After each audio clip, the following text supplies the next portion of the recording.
Nesse clipe nós começamos o capítulo 4, que é o capítulo de difusão transiente. Geralmente esse é o capítulo mais longo de um curso de difusão de calor e de massa, ou de um curso de condução de calor, por exemplo, dada a riqueza de problemas e fenômenos envolvendo a dependência com relação ao tempo de processos difusivos, seja de calor, ou seja de massa, ou processos combinados, né? E para que a gente possa organizar, digamos assim, classificar os processos difusivos com relação à sua dependência no tempo e ao procedimento de solução desses problemas, eu apresento aqui nessa seção 4.1 uma análise de escalas que tem por objetivo classificar os problemas transientes com relação à escala de tempo característica e à estratégia de modelagem desses problemas, né? Então, como definição, a gente pode dizer que processos difusivos transientes lidam com a resposta no tempo do sistema com relação a variações de temperatura e de concentração dentro do domínio ou no seu contorno. É o que está colocado nesse parágrafo aqui, né?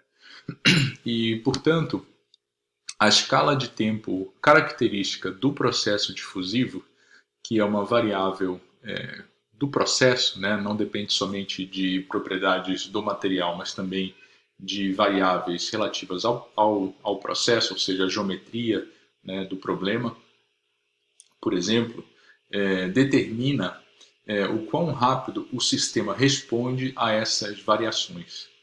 E quando a gente tem uma resposta muito rápida ou uma resposta muito lenta, né, nós podemos simplificar a abordagem de solução desses problemas, né?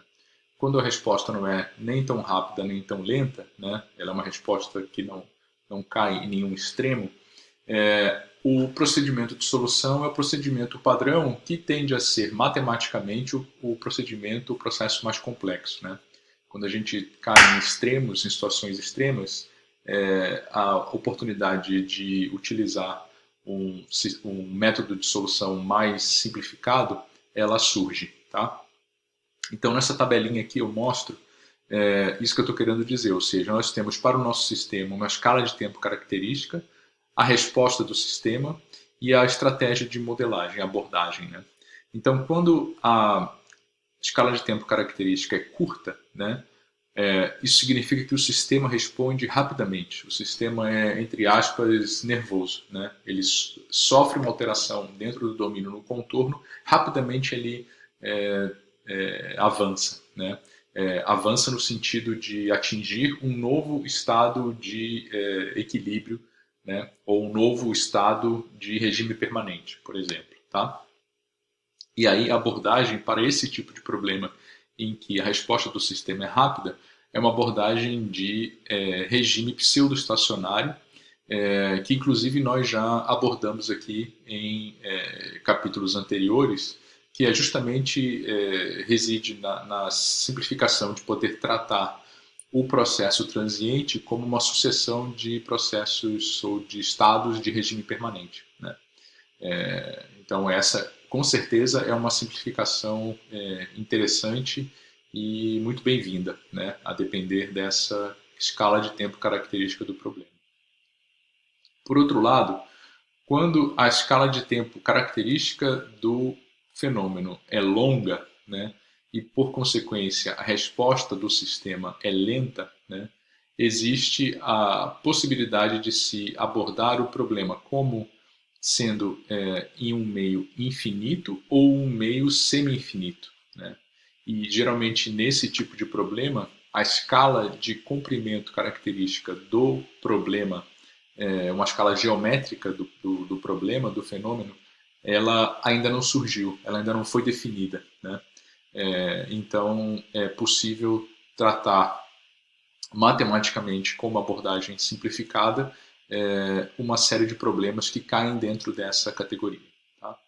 Então, como está escrito aqui, né, em ambos os casos, a estratégia de modelagem é mais simples do que aquela associada a problemas completos, né, em que a resposta do sistema não é nem rápida nem lenta, né, a escala de tempo característica é intermediária, e aí eu tenho que partir para a solução completa.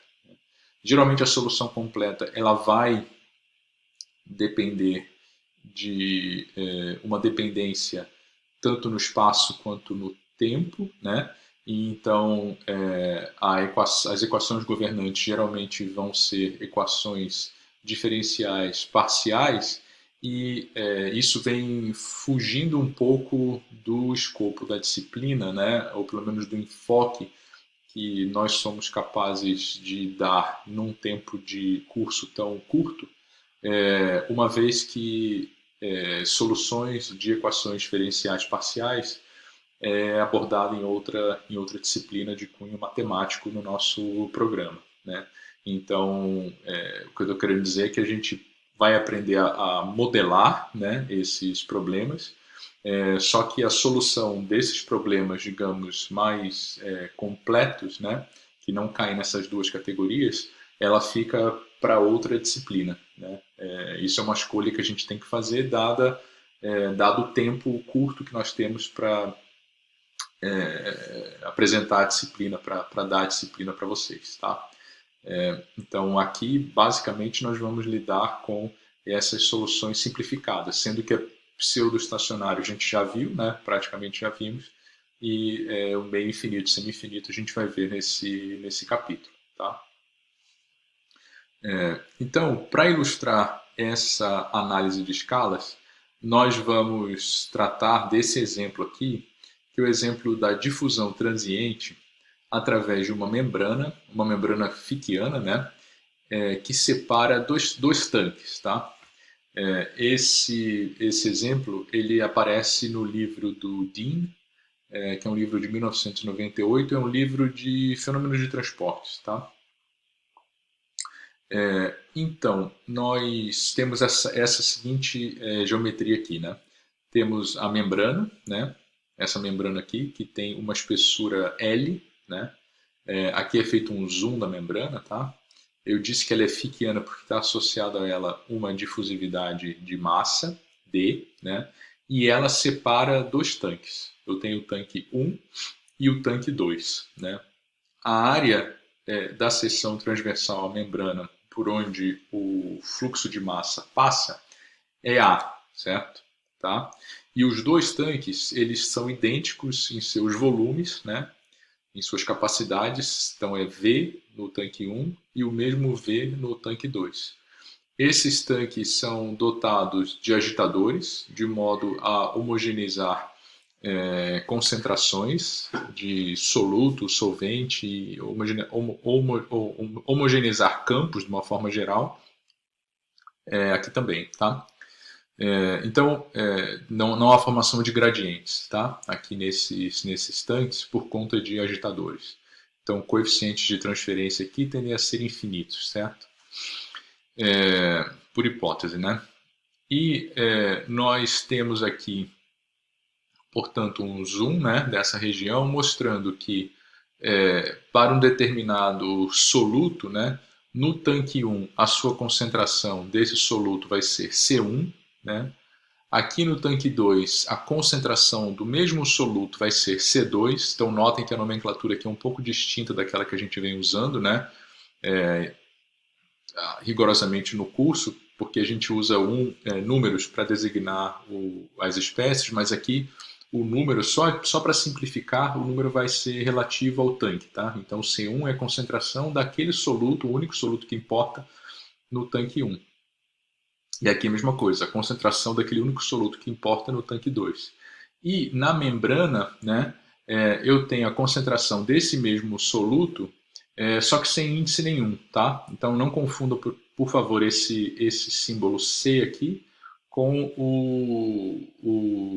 a densidade molar, tá? Isso aqui é a concentração daquele soluto de interesse na membrana, tá? E notem que pelo fato dos tanques serem bem agitados, a concentração do soluto só depende do tempo aqui no tanque 1, mesma coisa para o tanque 2, e na membrana depende de Z e do tempo, onde Z é a distância, né, que vai de 0 na interface aqui com o tanque 1 e a TL na interface com o tanque 2, tá? Então tudo isso está dito aqui, né, quem é quem, tá bom? Então, C1 é a concentração molar do soluto na membrana, e aqui já tem um erro, deveria ser C, tá? Então eu já errei aqui, depois eu vou consertar. Aqui é C1 e C2, aqui está certo, a concentração, as concentrações globais do soluto nos tanques 1 e 2, e D é a difusividade efetiva do soluto na membrana que obedece à lei de Fick, tá? Então, o problema transiente ele é estabelecido da seguinte forma, né? No tempo t igual a zero, né? No tempo t inferior a zero, antes do tempo de interesse, não havia soluto nem nos tanques nem na membrana, certo? E no tempo t igual a zero, quando começa a contar o intervalo de tempo de interesse para o processo transiente, é adicionada uma certa quantidade de número de mols, de massa daquele soluto no tanque 1. Né? Então, a concentração molar do soluto é trazida a um valor C0 diferente de zero no volume V1. Então, a condição inicial do problema transiente é C1 em T igual a zero é C0 e C2 em T igual a zero é zero. Ou seja, eu adiciono uma pitada daquele soluto aqui, né? E no volume V1, onde eu estou marcando aqui, no volume V1 é adicionado uma pitada de soluto, e eu vou ver esse soluto migrando do tanque 1 para o tanque 2 através da membrana. Esse é o processo transiente que me interessa, certo? E com ele nós vamos avaliar as escalas de tempo características do fenômeno, tá? Tá bem? Então eu vou terminar esse clipe por aqui, para que já no próximo a gente comece a formular matematicamente o problema, tá?